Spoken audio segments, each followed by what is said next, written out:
মানুষকে আমি অন্য কোনো উদ্দেশ্যেই বানাই নাই, বানিয়েছি শুধুই একটি উদ্দেশ্যে। সেই উদ্দেশ্যটার নাম কি? যে তারা আমার কি করবে? ইবাদত করবে। ঠিক এখানেও আল্লাহ তাআলা বলেন, একজন আদম, নূহ, সালেহ, হুদ, শুআইব, শীশ, ইব্রাহিম, ইসমাইল, ইউনুস, ইউসুফ, ইয়াকুব, মূসা, ঈসা, সালেহ, সমস্ত নবী রাসূল আল্লাহ বলেন একজনকেও আমি পাঠাই নাই অন্য কোনো উদ্দেশ্যে, শুধু একটাই উদ্দেশ্য, তাদের আনুগত্য করা হবে। ইল্লা লিয়ুতাআ। এখন বলেন, আমাদের প্রিয় নবী সাল্লাল্লাহু আলাইহি ওয়াসাল্লামকে আল্লাহ তাআলা এই পৃথিবীতে প্রেরণের উদ্দেশ্য একটাই, আমরা তাঁর আনুগত্য করব।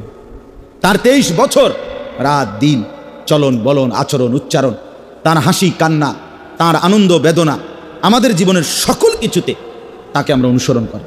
হাসলেও নবীর মতো, কাঁদলেও নবীর মতো, হাঁটলেও নবীজির মতো, বসলেও নবীজির মতো, খাইলে, ঘুমাইলে, উঠলে, বসলে, টয়লেটে, বাথরুমে, ওযু, ইস্তেঞ্জায়, গোসলে, আচরণে, লেনদেনে, ব্যবসায়, চাকরিতে, ঘরে, পরিবারে, স্ত্রী সন্তানের সাথে সংসারে, রাতের যে কোনো কাজ, দিনের যে কোনো কাজ, সব কিছুতে রাসূলুল্লাহ সাল্লাল্লাহু আলাইহি সাল্লামের অনুসরণ, এটাই আমাদের দায়িত্ব। এই কথাটা আল্লাহ তাআলা কোরআনুল কারীমের মধ্যে শুধু এক জায়গায় বলে নাই, বহুভাবে বলছে, বহুবার বলছে। না বুঝার কোনো সুযোগ নাই। আপনি হাসরের ময়দানে গিয়া বলবেন কথাটা যে এত গুরুত্বপূর্ণ, আহারে কথাটা খেয়াল করছি না। এই সমস্ত সিহন আলাপ একদম টাঙ্গাইয়া ফিরবেন, টাঙ্গাইয়া ফির। আপনি কবরে গিয়া বলবেন, হ্যাঁ হায় হায় কথাটা যে আসলে এতটা গুরুত্বপূর্ণ, আমারে কইছে নবীরে ভালোবাসতাম, আমি তো ভালোবাসছি, অন যে আবার আনুগত্য করতে হবে, সব কিছুতে অনুসরণ, সুন্নত মানা, এটা তো আমি করি নাই। ভালোবাসতে কইছে, ভালোবাসছি, ভালোবাসার দাবিতে যা যা খাবাইতে কইছে, যখন যেটা লেগে চাঁদা চাইছে আমি একবারও ফিরাইছি না, টাকা দিছি। তো আমার দায়িত্ব মনে অনেক মুসলমান নবী সাল্লাল্লাহু আলাইহি সাল্লামের মহব্বতে, ভালোবাসায় শুধু নির্দিষ্ট কিছু টাকা খরচ করা, এটাকেই যথেষ্ট মনে করে না রে বাপ।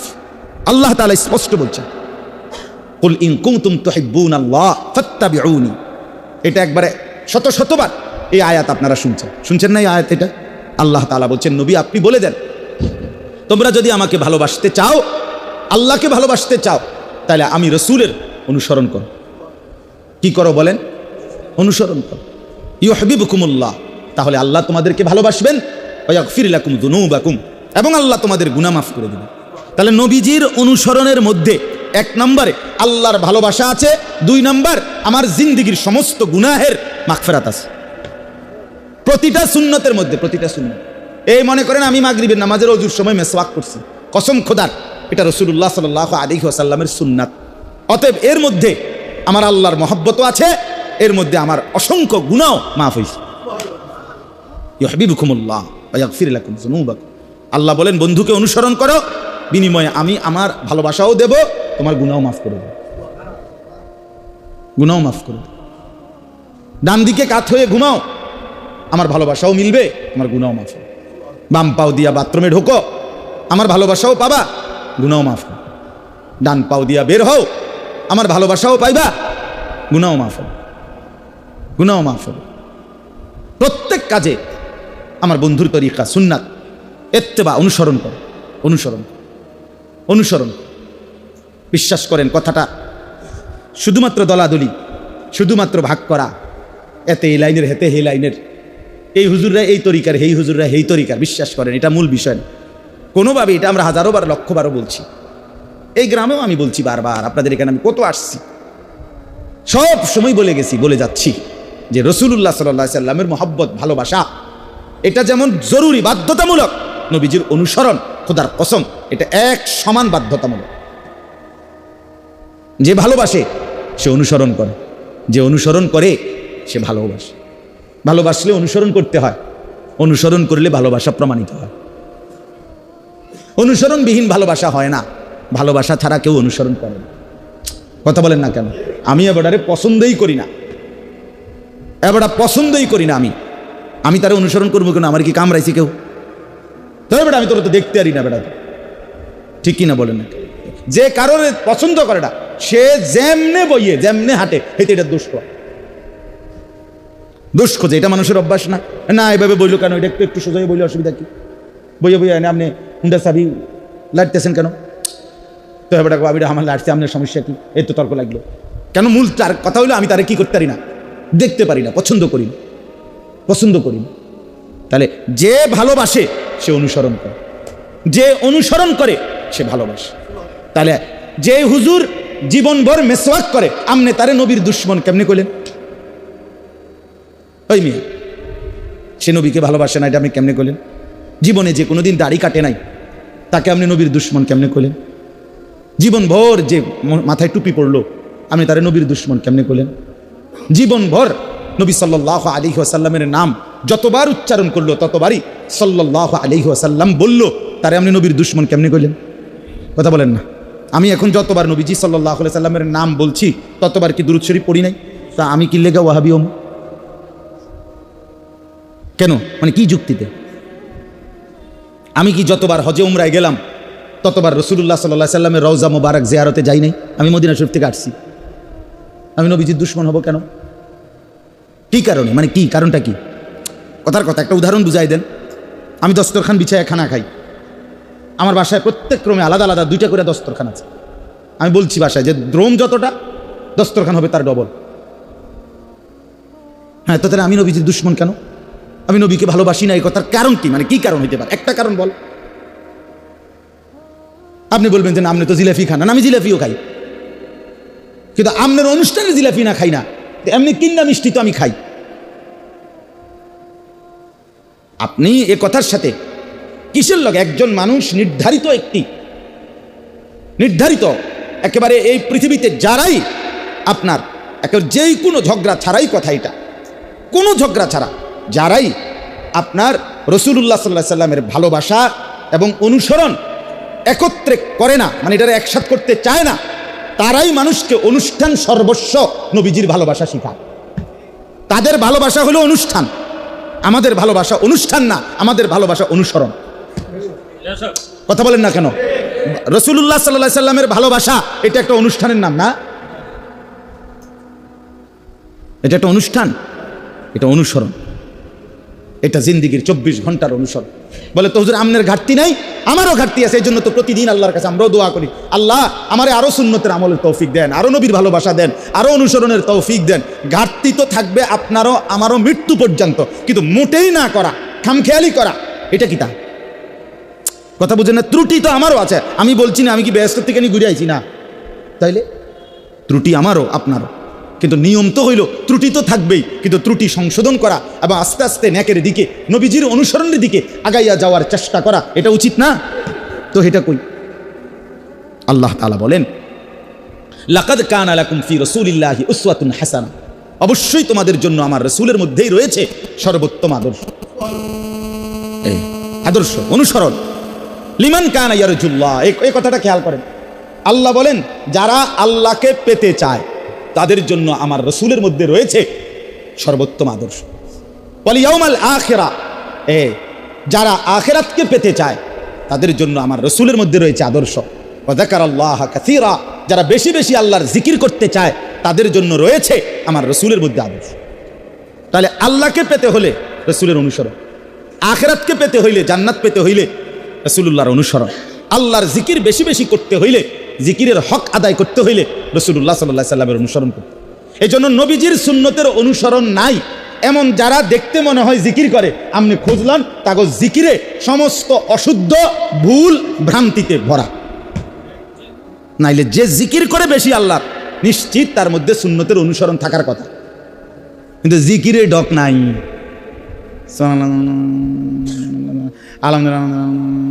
আল্লাহ এটি কি তা? এটি কি জিকির?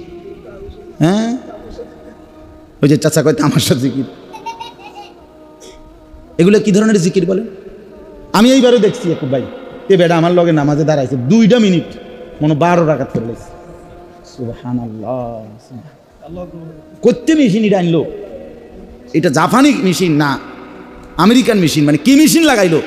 এবারে কিভাবে তাব্বাতিয়া দা কই, কুল হুয়াল্লাহ কই, আত্তাহিয়াতু কই, এখানে না হইলো 10 থেকে 12 রাকাত নামাজ 2 মিনিটে উড়ে এলাইলো সোজা করে।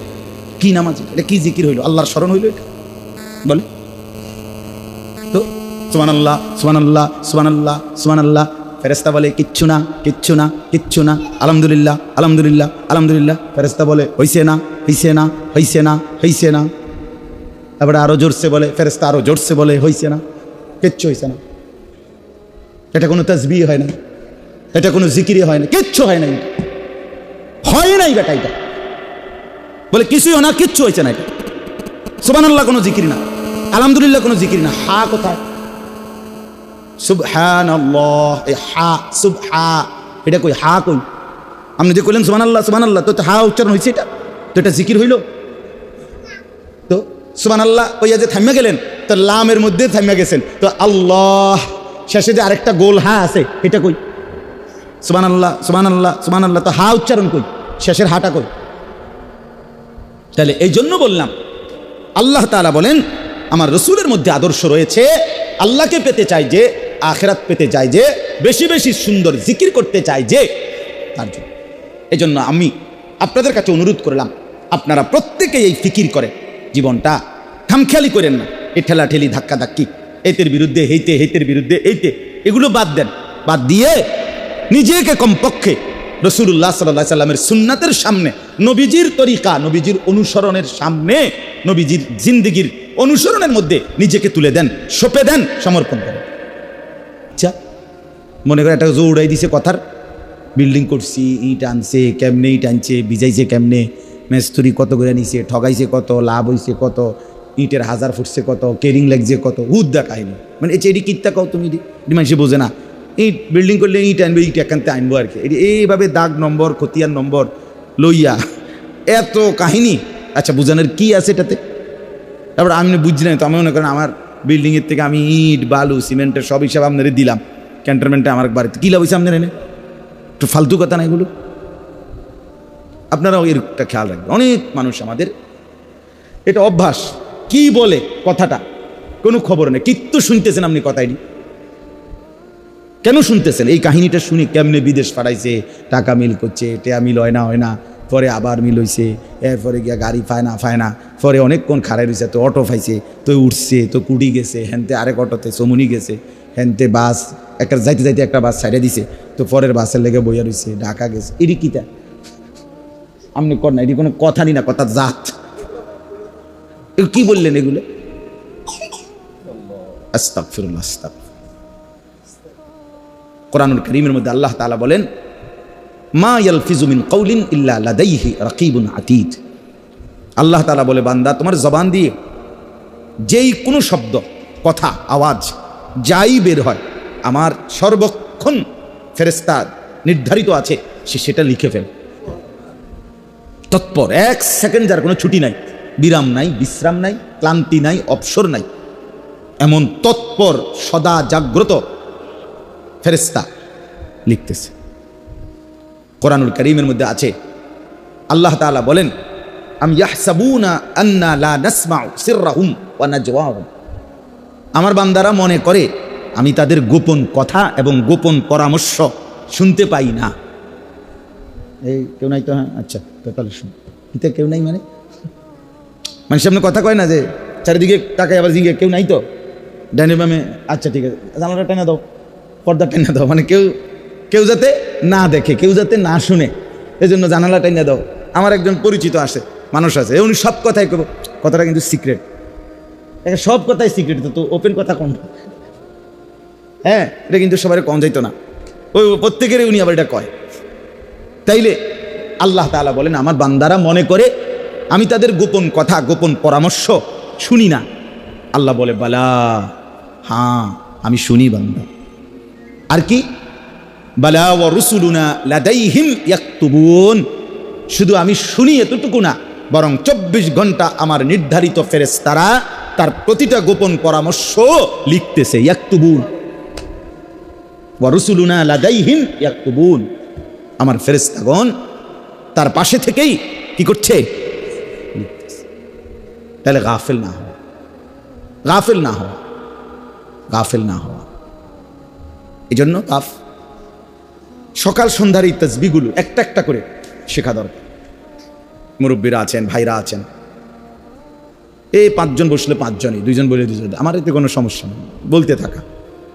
মাহবুব ভাই বলছেন আমি আজকে আমার বিটগড় বয়ান আছে এখন, তো বলছি আমি যাওয়ার সময় এনে একটু বয়ান করি। আমি ঠিক আছে চলেন, অসুবিধা কি, কবি এই ধার কবি ওধার। তো আমার অনেক ঘুম চোখে রয়ে গেছে, মানে আমি এখানে একবারে আসা পর্যন্ত গাড়িতে বসে বসে ঘুমাইছি। ওই যে এয়ারপোর্ট থেকে মদিনা হইয়া আমি মদিনা থেকে আসছি কালকের আগের দিন, কিন্তু লম্বা জার্নি করতে হয়েছে, ফলে আমার ঘুম এখনও মানে যাইতেছে না, শেষ হইতেছে না। যাই হোক, তো এই জন্য বললাম আপনাদের কাছে প্রথম অনুরোধ, তাসবিহগুলো শুধু আলেমদের পড়া দায়িত্ব না, আপনারাও শিখলে পারবেন। একটা একটা করে লিখে নেন।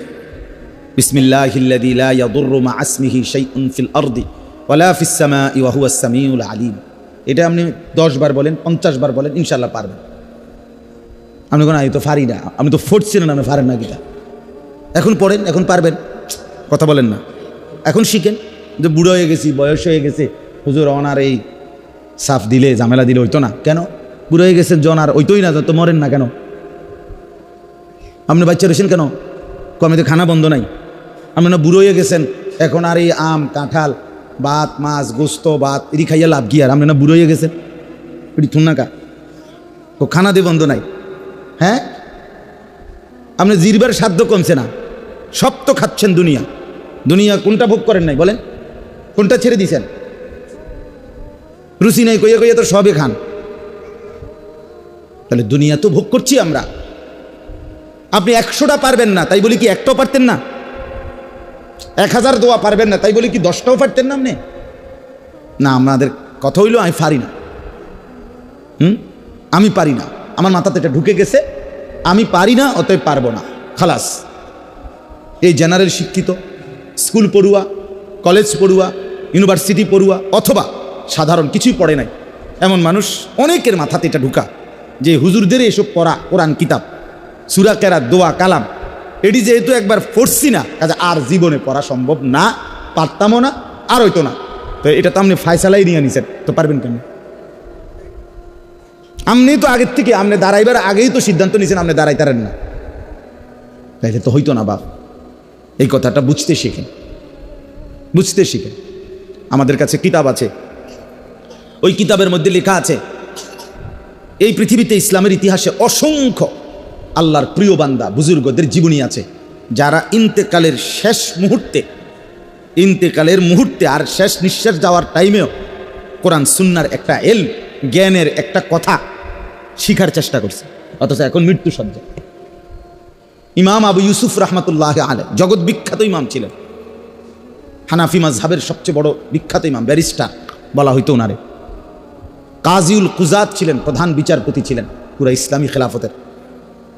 এত বড় আলেম ছিলেন উনি। যখন একেবারে মুমূর্ষ, মানে মৃত্যুর মুখে, অর্থাৎ আর রু যায় যায় অবস্থা, এই সময় একজন বুজুর্গ ওনারে দেখতে গেছেন।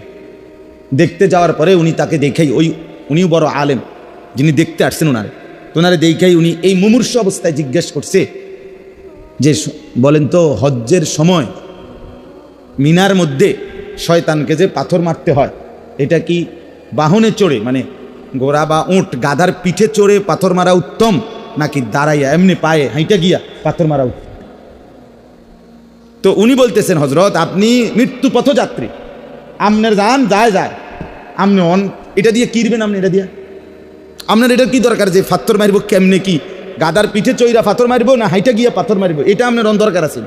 উনি বলছেন, হায়, এই একটা কথাও এলেমের আমি যদি শুনে যাই তাইলে এটাও আমার জিন্দেগির সার্থকতা, এটাও একটা মাসআলা। দেখেন ফিকিরটা কি, দুনিয়া থেকে বিদায় নিচ্ছে, কিন্তু ফিকির আল্লাহর দ্বীনের একটা মাসআলা কি করি শিখে যায়, বলে যায়, শুনে যায়। এরকম বহু মানুষের জীবনীতে আছে যারা জীবনের শেষ মুহূর্তেও কিছু শেখার চেষ্টা করছে।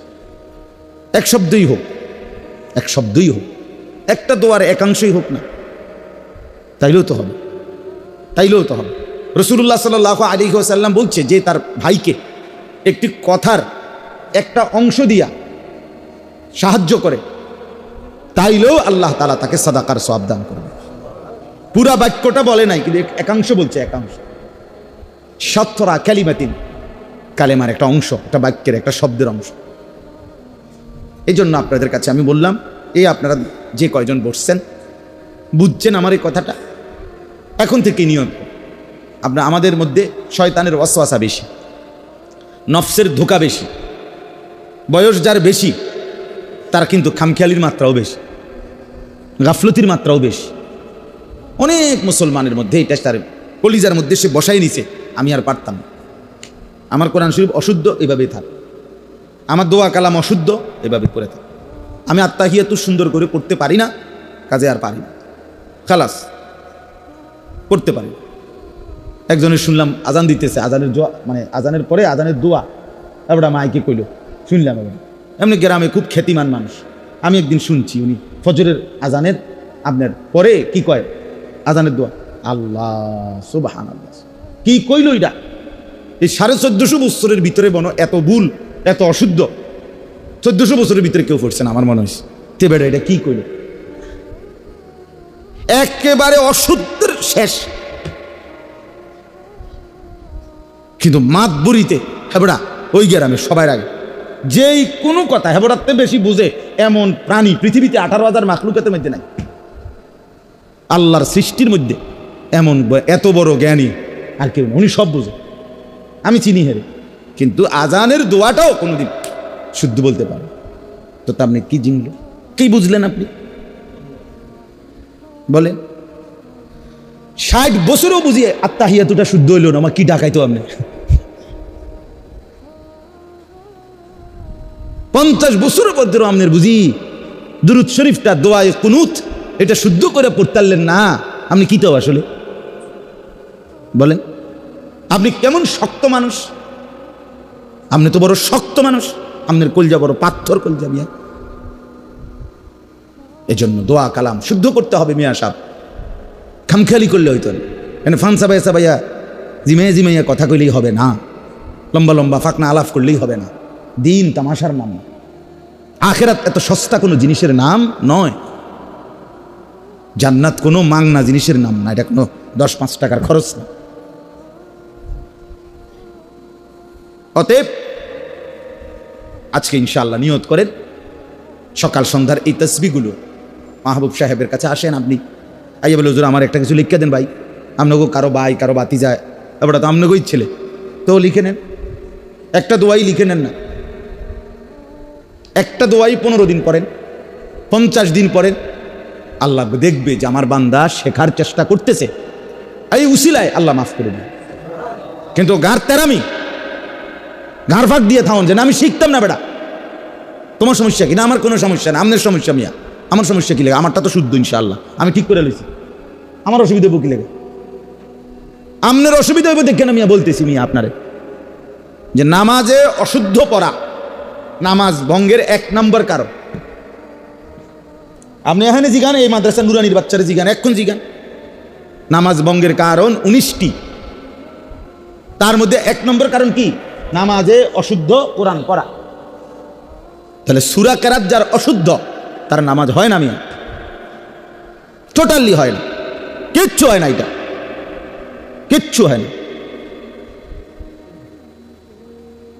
আপনি কবেন আল্লাহ ভরসা, আল্লাহ মাফ করবে, আল্লাহ কইছি নি আমি মাফ করবো, আপনি এই কথাটা আমার দেখান, তাহলে আমি কানে ধরে বটনি লাগাবো মিয়া। আল্লাহ বলছি কিনা কোথাও যে তুই অশুদ্ধ পড়তে থাক বান্দা আমি মাফ করে দেবো, এটা আল্লাহ কইছি নি?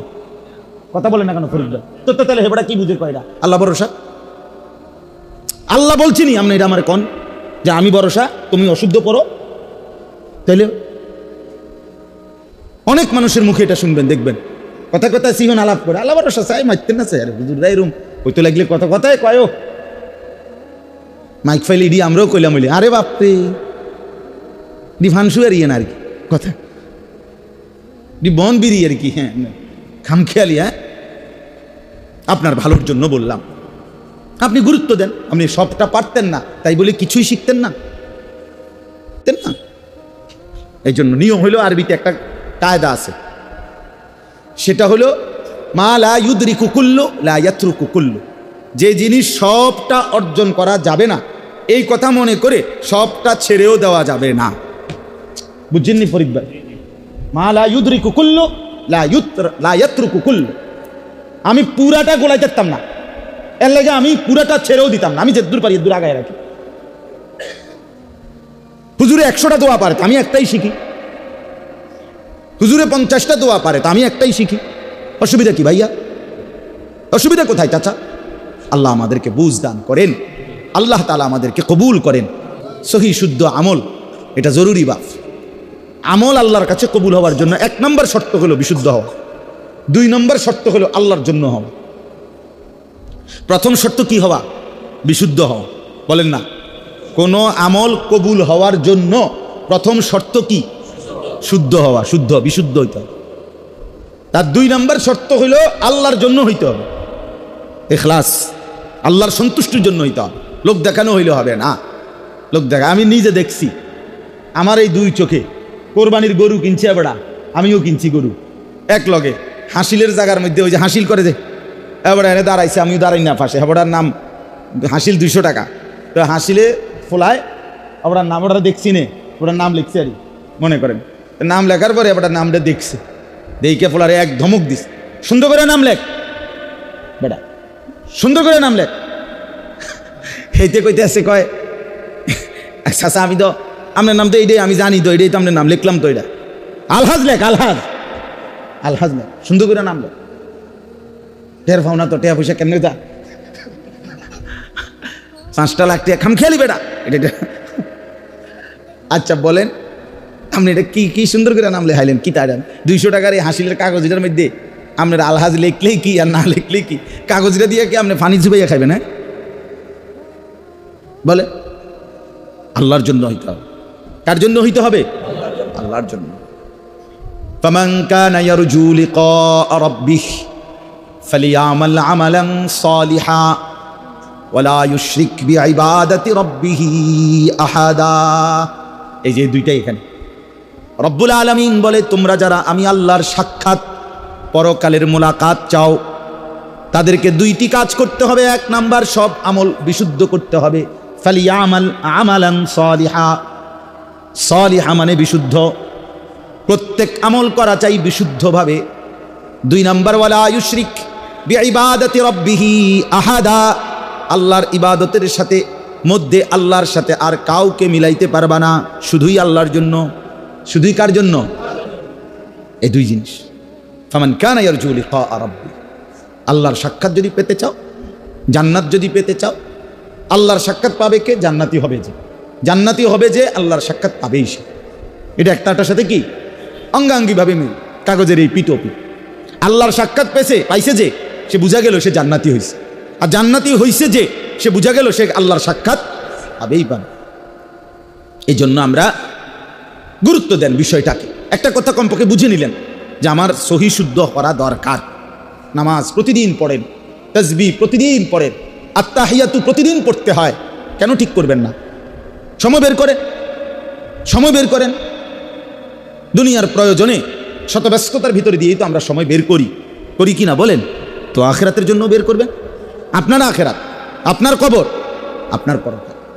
রাসূলুল্লাহ সাল্লাল্লাহু আলাইহি ওয়াসাল্লাম 23 বছরে দিন শিখাইছে আমাদেরকে, দিন শিখাইছে। নবী সাল্লাল্লাহু আলাইহি ওয়াসাল্লাম পৃথিবীতে আসা মানে কি? তাবারুক শুধু ফু দিয়া দিছে, তাবিজ দিয়া দিছে, এই তাবিজ সাইয়া আবার এরপর ওলারা লেখা লইবা, এই এতটুকুর জন্য নবী 23 বছরে তিনি শুধু সমস্ত সাহাবীরে একটা একটা তাবিজ লিখে দিছে, এই তো না? সবাই এক গ্লাস করে করে পানি ফু দিয়া সারছে, এই তো না? তো 23 বছরে তিনি 24 ঘন্টার জিন্দিগি সাজায়া দিয়ে গেছে। হাসি, কান্না, আনন্দ, বেদনা, হ্যাঁ, আলো, অন্ধকার, রোদ, বৃষ্টি, সকাল, দুপুর, গভীর রাত, দিনের আলো, ঘর, পরিবার, স্ত্রী, সন্তান, ছেলে মেয়ে, বাজার, ব্যবসা, আয়, রোজগার, উপার্জন, লেনদেন, হ্যাঁ, পেশাব, পায়খানা, অজু, গোসল, আহার, নিদ্রা, চলা ফেরা, দাঁড়ানো, বসা, শোয়া, উঠা, কোন জিনিস আছে যে ব্যাপারে নবী সাল্লাল্লাহু আলাইহি ওয়াসাল্লামের সুন্নাত নাই? বলেন, এমন একটা জিনিস আছে কি? কোনো কিচ্ছু। সকল ব্যাপারেই তিনি পূর্ণভাবে দিন বুঝাই দিয়ে গেছেন, সুন্নাত বুঝাই দিয়ে গেছেন আল্লাহর পক্ষ থেকে। আর আমাদেরকে বলছে এটাকে অনুসরণ করতে। এই কথাটাই আমি আপনাদের সামনে এই আয়াতটার মধ্যে পড়ছি। 2টা কথা এই আয়াতের মধ্যে, আমি শুধু এটুকু কথাই বললে আমার কথা শেষ হয়ে যাবে ইনশাআল্লাহ। কোরআনুল কারীমের 5 নম্বর পারা 4 নম্বর সূরা, সূরাটা নাম হলো সূরা নিসা। এই সূরার 64 নম্বর আয়াত। কত নম্বর? এই আয়াতটা আপনাদের সামনে আমি পড়ছি দুইটা কথা বলার জন্য। একটা হলো প্রথম কথা, আল্লাহ তাআলা বলেন ওয়ামা আরসালনা মির রাসূলিন ইল্লা লিইউতাআ বিইذনিল্লাহ। এই যে আয়াতের প্রথম কথা একটু খেয়াল করেন। আল্লাহ তাআলা বলেন আদম থেকে নিয়ে আখিরি নবী পর্যন্ত আল্লাহ তাআলা বলেন আমি যাকেই এই পৃথিবীতে যতজনকেই রসুল হিসাবে পাঠিয়েছি, আদম থেকে নিয়ে মুহাম্মদ সাল্লাল্লাহু আলাইহি ওয়াসাল্লাম পর্যন্ত ১৬ লাখ নবী রসুল আল্লাহ পাঠাইছেন, কিংবা তার চাইতে বেশি হইতে পারে, কমও হইতে পারে, কিন্তু প্রথমজন আদম, আখিরি নবী আমাদের নবী সাল্লাল্লাহু আলাইহি ওয়াসাল্লাম, এবং এর মাঝখানে যতজন সমস্ত নবী এবং রসুলকে আল্লাহ বলেন কেন পাঠাইলাম, কেন পাঠাইলাম, কেন আদম পাঠাইলাম, কেন নূহকে পাঠাইলাম, কেন হুদ, সালেহ, শুআইব, ইব্রাহিম, ইসমাইল, ইয়াকুব, ইউসুফ, মূসা, ঈসা, এই হাজারো লাখো নবী রসুল আমি আল্লাহ কেন পাঠাইলাম? আল্লাহ তাআলা বলেন এইটার জবাব এখানে আল্লাহ দিয়েছেন ওয়ামা আরসালনা মির রাসূলিন, একজনকেও আমি রসুল হিসাবে পাঠাই নাই অন্য কোন উদ্দেশ্য কেবলই একটা, ইল্লা লিইউতাআ বিইذনিল্লাহ, আমার আদেশে আমার বান্দারা যেন তাদের আনুগত্য করে, এই এক উদ্দেশ্য, ইল্লা লিইউতাআ বিইذনিল্লাহ, যেন তাদেরকে কি করে? আনুগত্য করে, লোকেরা যেন তাদের আনুগত্য করে, এই উদ্দেশ্যে পাঠাইছে বিইذনিল্লাহ, আল্লাহর আদেশে। তাইলে আদম থেকে নিয়ে আখিরি নবী সাল্লাল্লাহু আলাইহি ওয়াসাল্লাম পর্যন্ত সমস্ত নবী এবং রসুলকে আল্লাহ পৃথিবীতে পাঠিয়েছেন। যেই নবীকে যেই সময় পাঠাইছেন ওই অঞ্চলের ওই নবীর যুগের ওই মানুষদেরকে বলছেন তাকে পাঠাইলাম শুধু এই উদ্দেশ্যে তোমরা তার 24 ঘন্টার জিন্দিগি অনুসরণ করো। তাহলে আপনি পিছনের নবীদের কথা আগে বাদ দেন, আমরা আমাদের নবীর কাছেই চলে আসি, যেহেতু আমরা আমাদের নবীর আখিরি নবীর উম্মত। তাহলে আমাদের আখিরি নবী সাল্লাল্লাহু আলাইহি ওয়াসাল্লাম তিনি আল্লাহ তাআলার পক্ষ থেকে আমাদের জন্য প্রেরিত হয়েছেন। আর কেন আল্লাহ পাঠাইছেন? আমরা যেন তার আনুগত্য করি। কি বলেন? এই কথাটা বুঝলেন কিনা? কোন আমরা যেন তার কি করি? আনুগত্য করি। ইল্লা লিইউতাআ, তাকে যেন আনুগত্য করে, তাকে যেন মানা হয়, তার যেন অনুসরণ করা হয়। আমাদের নবী সাল্লাল্লাহু আলাইহি ওয়াসাল্লামকে আল্লাহ এই জন্য পাঠাইছেন, আগের নবীদেরকে। তাকে আমরা যেহেতু উনার উম্মত এই জন্য বলতেছি উনার কথা। আর আমাদের নবীর বৈশিষ্ট্য কি? আমাদের নবীর একটা শ্রেষ্ঠতম বৈশিষ্ট্য হলো ১৬ লাখ আম্বিয়ার যত বৈশিষ্ট্য একা মুহাম্মদ সাল্লাল্লাহু আলাইহি সাল্লামের সব বৈশিষ্ট্য। হুসনে ইউসুফ দমে ঈসা ইয়াদে বাইদাদারি আঁচে খুবা হামা দারন্ধ তু তনহা দারি। আল্লামা ইকবাল বলছে, হে নবী, ইউসুফের সৌন্দর্য যদি তালাশ করি, মূসা নবীর মুজিজা যদি তালাশ করি, ঈসা নবীর মুজিজা যদি তালাশ করি, এভাবে একজন একজন নবীর মুজিজা যদি খুঁজে দেখি আপনার মাঝে, তো একা আপনার মাঝে সব খুঁজে পাই। তু তনহা দারি, আপনি একাই সব, আপনি একাই সব গুণের অধিকার, আপনি একাই সব বৈশিষ্ট্যের অধিকার। সুবহানাল্লাহ। হ্যাঁ, তাহলে এই জন্য আমাদের নবী সাল্লাল্লাহু আলাইহি ওয়াসাল্লাম সমস্ত নবী, সমস্ত রসুল, সমস্ত আম্বিয়ায়ে কেরামের সমন্বয়কারী। ইয়াকুব ভাই আসছে, চিনছেন ওনারে? বক্তা, আমাদের বন্ধু, আমাদের ভাই, আলহামদুলিল্লাহ, আল্লাহ কবুল করেন। তো কি বললাম? আল্লাহ তাআলা বলেন প্রিয় নবী সাল্লাল্লাহু আলাইহি ওয়াসাল্লামের, আমাদের নবী সাল্লাল্লাহু আলাইহি ওয়াসাল্লামকে আল্লাহ তাআলা পাঠিয়েছেন লিইউতাআ বিইذনিল্লাহ, আনুগত্যের জন্য, আমরা যেন তাকে অনুসরণ করি, আমরা যেন তার আনুগত্য করি। তাহলে এইটা হলো এই আয়াতের প্রথম কথা, যে আল্লাহ তাআলা বলেন ওয়ামা আরসালনা মির রাসূলিন ইল্লা লিইউতাআ বিইذনিল্লাহ, আমি একজনকেও রসুল, একজনকেও অন্য কোনো উদ্দেশ্যে পাঠাই নাই। তুমি গিয়া গিয়া তাবিজ লইবা, তুমি গিয়া গিয়া পানি ফু লইবা, আর দোয়ানে ছিড়াই দিবার বেসা কিনা হইব খুব দুমছে, কথা বুঝছেন না? বিল্ডিংয়ের ছাদ ডালাই, আপনি হুজুরের তে পানি লইয়া গিয়া ফু দিলে, এবার হুজুরে ফু দিয়া দিছে আর পানি ডাইলে দেওয়ানে, আর বৃষ্টি হয় না, রোদ ওঠে না, কথা বুঝছেন না? আমাদের অসংখ্য মানুষের হুজুরদের সাথে, আলেমের সাথে সম্পর্ক এই জার ফুক, পানি ভরা তাবিজ, দোয়ানের ব্যবসার উন্নতি, মানে এই সমস্ত দুনিয়াবি ধান্দা, দুনিয়াবি ধান্দা। একটা শব্দ, একটা আমল শিখার নিয়তে অনেক মুসলমানই আলেমদের কাছে যায়। ওই হু দিলে হুজুরে ব্যবসার উন্নতি হইল, ডেলিভারি সহজ হইব, পানি থু দিয়ে দিলে, কথা বুঝছেন না? মানে দুনিয়াবি কোনো মাকসাদ, দুনিয়াবি কোনো মাকসাদ। রাসূলুল্লাহ সাল্লাল্লাহু আলাইহি ওয়াসাল্লামকে আল্লাহ তাআলা এই জন্য পাঠায় নাই। আল্লাহ বলেন আমি পাঠাইছি লিইউতাআ বিইذনিল্লাহ, শুধুই কেবল আমার আদেশে, আমার হুকুমে আমার বান্দারা, আমার বন্ধুর উম্মতেরা, সমস্ত ঈমানদারেরা যেন তাকে অনুসরণ। কোরআনুল কারীমের এই আয়াত আপনারাও শুনছেন, এটা আরবি ভাষার একটা কায়দা, আপনারা পুরো না বুঝলেও এতটুকু বুঝবেন, মানে নফি ইস্তিসনা হসর বুঝায়। অর্থাৎ হলো এখানে একটা শব্দ আছে ওয়ামা, অর্থ হলো না বোধক শব্দ। আমি একজনকেও রসুল পাঠাই নাই অন্য কোনো উদ্দেশ্যে, ইল্লা, এই ইল্লা বলাতে সীমাবদ্ধ বুঝাইছে, শুধুই একটি উদ্দেশ্য যে তার আনুগত্য করা হবে।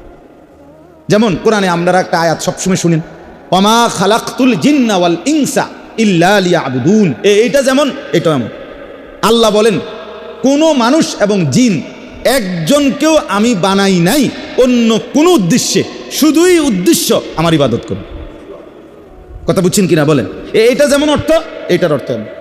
কোনো মানুষ সমর্পণ, ভালো হবে, এটা ভালো হবে, এটা নিজের জন্য কল্যাণ হবে, নিজেদের ভালো হবে। আল্লাহ আমাদেরকে বুঝ দান করেন। দ্বিতীয় অংশটা শুধু একটা কথা, সেটা কি? এই একটু আগে আমি আপনাদেরকে বললাম রাসূলুল্লাহ সাল্লাল্লাহু আলাইহি ওয়াসাল্লামের অনুসরণ করিলে আল্লাহ তাআলা বলছে ওয়াগফির লাকুম যুনুবাকুম, আমি তোমাদের গুনাহ মাফ করে দেব। বিজি সাল্লাল্লাহু আলাইহি ওয়াসাল্লামের আনুগত্য অনুসরণের মাধ্যমে আমাদের মাগফিরাত মিলবে, আল্লাহর পক্ষ থেকে কি মিলবে?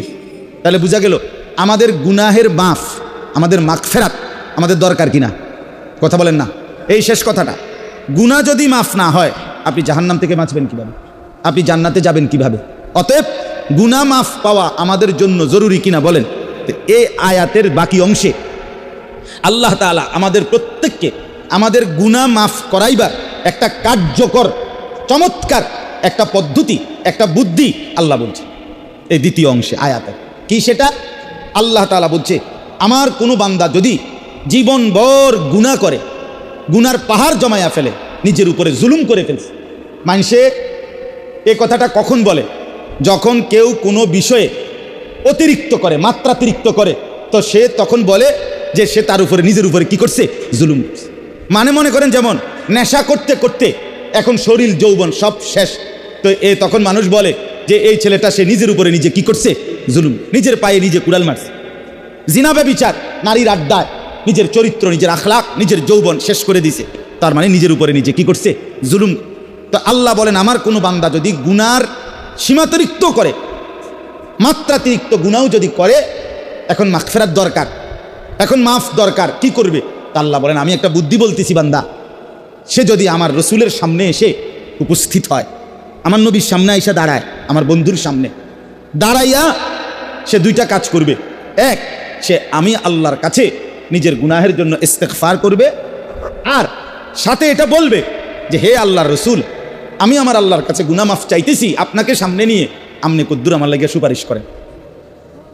যদি কলিজার দরদ নিয়া, ব্যথা নিয়া, মহব্বত নিয়া এটা বলতে পারে নবীকে, আল্লাহ বলে এই বান্দার এই আবেদন, এটার জবাবে যদি আমার রসুল আমি আল্লাহর কাছে তার জন্য একটু সুপারিশ করে, তা আমি ওয়াদা দিলাম আমি আমার এই বান্দার সমস্ত গুনাহ একসাথে মাফ করে দেব। এইটাই আয়াত। ওয়ালাউ আন্নাহুম ইয যালামু আনফুসাহুম জাউকা, আল্লাহ বলে আমার বান্দা যখন জিন্দিগি ভর গুনাহ করে নিজের উপরে জুলুম করে ফেললো, এত বেশি গুনাহ করলো, গুনাহের স্তূপ জমিয়ে ফেললো, এরপরে জাউকা আপনি বন্ধুর সামনে আসলো, আপনি নবীর সামনে হাজির হলো, ফাস্তাগফারুল্লাহ আপনাকে সামনে নিয়ে আমি আল্লাহর কাছে নিজের গুনাহের ইস্তেগফার মাফ চাইলো, ওয়াস্তাগফারা লাহুমুর রাসূল আপনি রসুলও যদি এর সাথে সেই বান্দার জন্য একটু সুপারিশ হিসাবে মাফ চান, আপনিও যদি বলেন মাওলা আমার এই উম্মতকে আপনি মাফ করে দেন, আপনি বললেই লাওয়াজাদুল্লাহ তাওয়াবার রাহিমা, অবশ্যই আমি আল্লাহকে সেই বান্দা তওবা কবুলকারী হিসাবেই পাবে, রাহিমা দয়ালুই পাবে, আমি মাফ করে দেব। সুবহান। এই কথাটা বলার উদ্দেশ্য হলো আমি মদিনা থেকে আসছি যে এই কারণে বলছি, অর্থাৎ কেন মদিনা যাই, কেন নবী সাল্লাল্লাহু আলাইহি সাল্লামের রওজায়ে আতহারের সামনে দাঁড়াই, এটার উদ্দেশ্য একটা, এটাও একটা গুরুত্বপূর্ণ উদ্দেশ্য। সমস্ত উলামায়ে কেরাম, সারা পৃথিবীর আহলে সুন্নাত ওয়াল জামাতের সমস্ত আলেমদের আকীদা এটা। নবী সাল্লাল্লাহু আলাইহি সাল্লাম জীবিত থাকাকালীন নবীজির ইজ্জত, সম্মান, মর্যাদা, বৈশিষ্ট্য, গুণাবলী সবগুলো নবীজির জীবিত থাকাকালীন যেই হুকুম ছিল, যেই অবস্থান ছিল, খোদার কসম নবীজির ইন্তেকালের পরেও সেই অবস্থান, ইজ্জত, আজমত, সম্মান, বৈশিষ্ট্য, মর্যাদা, গুণাবলী 100 সমান সমান সমান সমান। এজন্য নবী সাল্লাল্লাহু আলাইহি সাল্লাম বলছেন, আমার রওজা পাকে আমার ইন্তেকালের পরে আইসা যে আমার সামনে দাঁড়াই আমার জিয়ারত করলো, সে যেন সরাসরি জীবিত অবস্থায় আমার জিয়ারত করল। কানা কামান জারানি ফি হায়াতি।